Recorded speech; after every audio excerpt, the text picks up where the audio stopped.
जनतेच्या न्याय हक्कासाठी प्रजासत्ताक न्यूज सदैव आपल्यासोबत।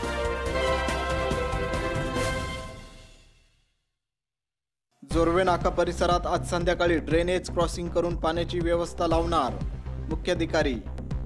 संगमनेर शहरातील जोरवे नाका परिसरात फुटलेल्या गटारीच्या पाण्यामुळे नागरिकांना व वाहनधारकांना त्रास सहन करावा लागत आहे।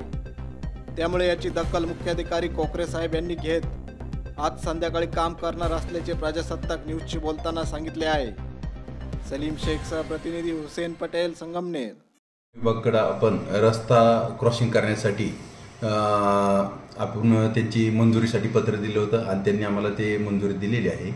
आणि आता आज संध्याकाळी आम्ही रस्ता क्रॉस करून पाईप टाकून तिथं जो ड्रेनेजचा प्रॉब्लेम निर्माण झाला आहे आणि त्या ड्रेनेजच्या प्रॉब्लेममुळे रस्त्यावर सगळं सांडपाणी येत होतं, नागरिकांना त्रास होत होता।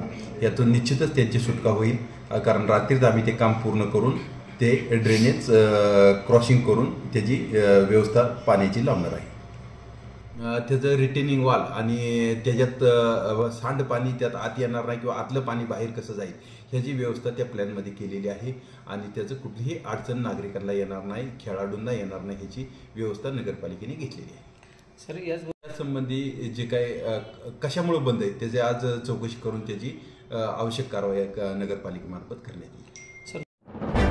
आपल्या परिसरातील ताज्या घडामोडी पाहण्यासाठी आजच प्रजासत्ताक न्यूज 24 ला सबस्क्राइब करा आणि 10 अपडेट तसेच लाईक अँड शेअर करायला विसरू नका। प्रजासत्ताक न्यूज सदैव आपल्या सोबत।